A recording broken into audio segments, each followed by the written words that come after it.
Hey guys, so you've gotten your real estate license and you want to know, how do I dominate the market this year? My first year in real estate. So this is what we're going to be talking about today. I'm Carlos Cullen with Georgia Perimeter Homes, and this is our weekly video.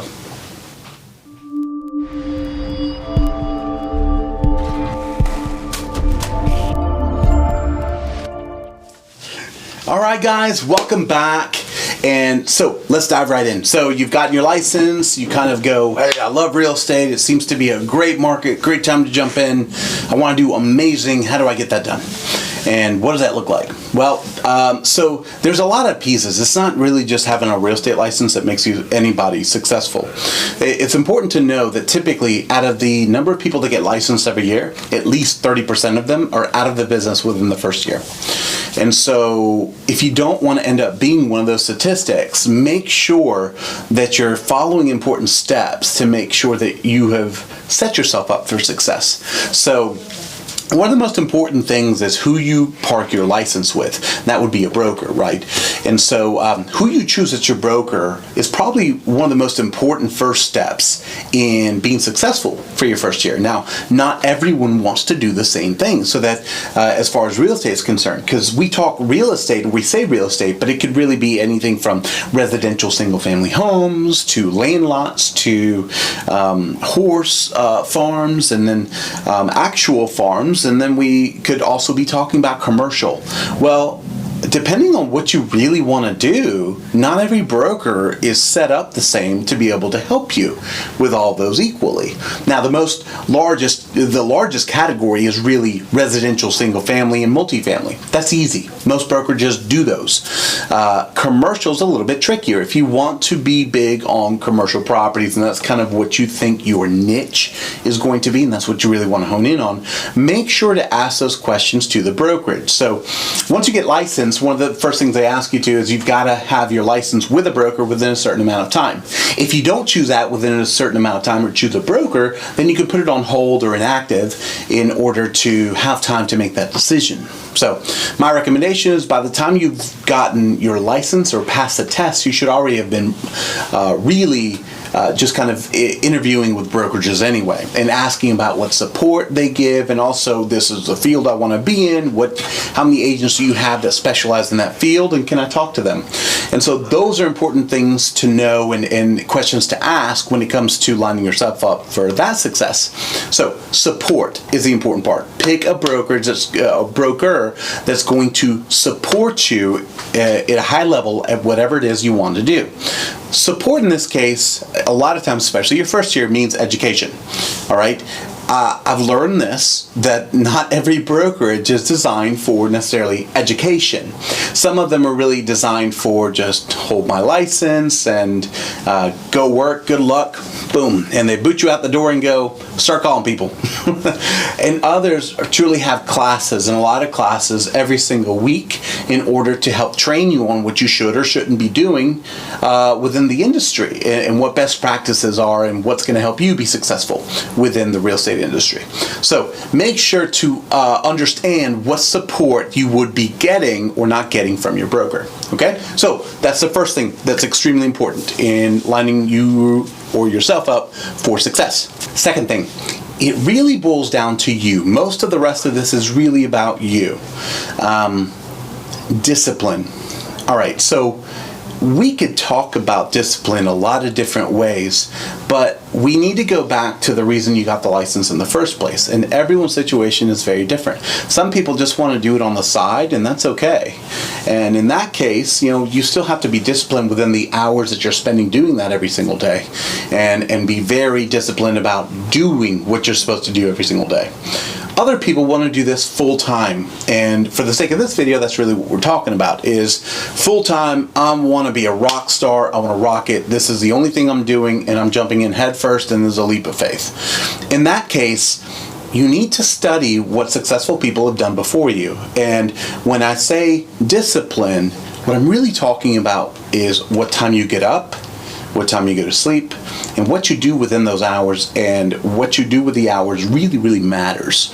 How many calls or how many hours in the day did I spend lead generating to make calls? How many people did I speak to today?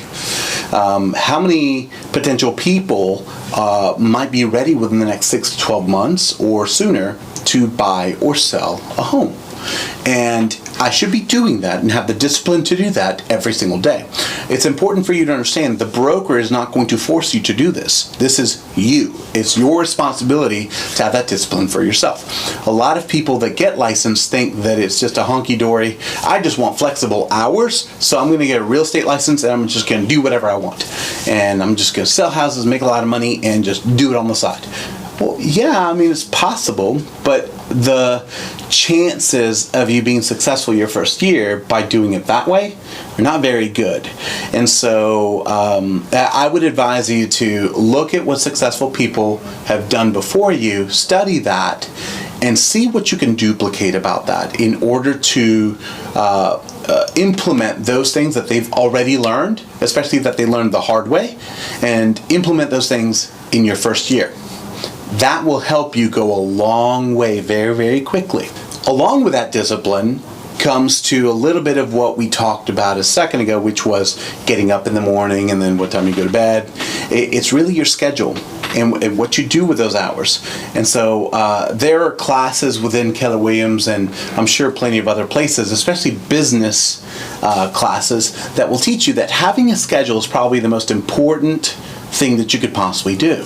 And so imagine if you had an appointment set for a particular time every single time and you always showed up super late to it. Following your schedule is extremely important. Having a schedule and following a schedule, those are two very, very important things. Using your schedule and following your schedule are not the same thing. Following your schedule is just knowing I'm doing this within that hour. We're supposed to be doing something related to this, whether it be lead generation, contract negotiation, chaos time, where I'm supposed to be at appointments. So that's great. I have my schedule. Okay, what do I do within those hours is how you use your schedule. So the way I use my schedule is I block out, for example, what I did during those hours to make sure. Now it's not perfect. So there's a lot of chaos that happens within there. But I log out the big, and I log in rather, the big nuggets on, okay, this was an important follow-up call that I did today, an important lead generation call, and how you keep those notes organized within whatever systems you have. And that's one of the other things is systems, is having systems that you can use to stay organized. In this business, you might be working or think you're working with 5 people, but if you're lead generating every single day like you should be, 5 turns into 20, which turns into 40, which turns into 60 and 80 very, very quickly. Out of those 60 or 80 people that you're working with, maybe 5 to 10 of those are ready right now, and you might get 5 to 6 of those under contract in the next 3 to 4 weeks. That's called your pipeline. So your pipeline is where you fill in, just think of a funnel, you fill in all of your leads or your potentials at the top, and we filter those down and help those people get down to the buying process or selling process to the bottom of the funnel. And so it's important that you're filling up your funnel as a real estate agent. So again, line up with a broker that's going to teach you all of these things and hold you accountable, or try to hold you accountable to these things. Next, wardrobe. I know this seems so weird, but you would not believe how many people in their first year I've seen show up in sweats to appointments and just workout attire. You've got to remember that you're not selling a car, and even if you were, you should be dressed appropriately. You're selling homes. So a car typically, I mean, you can get a car anywhere from $5,000 all the way up to $100,000, right? A home will typically almost always be $100,000 or more, typically. So you can imagine you're dealing with a lot of money here. I mean, more money than even a lot of people have in their bank or deal with their bank. And so in some ways you should understand that you are a professional now in this industry, and you should dress and act like it. So, going out with your friends to see houses, that's one thing. But on a daily basis, if you're truly lead generating, and you should always be ready for any appointment that comes your way. So if you're dressed like you're going to go to the gym and go work out, and all of a sudden $1 million seller calls you and go, hey, come over, I want to list today. Are you ready? And so it's important to understand that boils back to that discipline that we talked about, is understanding when I'm working, I'm dressed like I'm ready for an appointment. I'm actually following through with my calendar and following it to the T. And no matter what happens in my day, I'm ready. And so have the discipline and hold yourself accountable to the way you look. Next, this we talked about it a little bit ago with the broker, but ask. Your first year is the most important year to learn as you do. Okay? And so a lot of these people, again, we're talking about hundreds of thousands of dollars. We're talking about you are affecting and directing their lives in this step and helping and guiding them in this step. It's important that if you don't know something, or even if you do, ask questions and ask people that if you don't know the answers, they might. And ask over and over and over again, and ask as many people as you can, or as many agents or brokers as you can, in order to get the best answers and continually learn. Your first year is your most important year for learning, so don't take that for granted. What you learned in school or to take that test to pass it is nowhere near the same as what you will learn in practice and actually doing it. And so it's important for you to ask questions. Never be afraid to ask questions. And if you're having trouble getting a hold of your broker or people within your brokerage to get those questions answered and help you, switch brokerages or find someone that's going to help you. That's important. Please don't take that for granted. The last two things that I'll finish off with is going to be probably the most important in my opinion, which is before you even take your license, have a goal.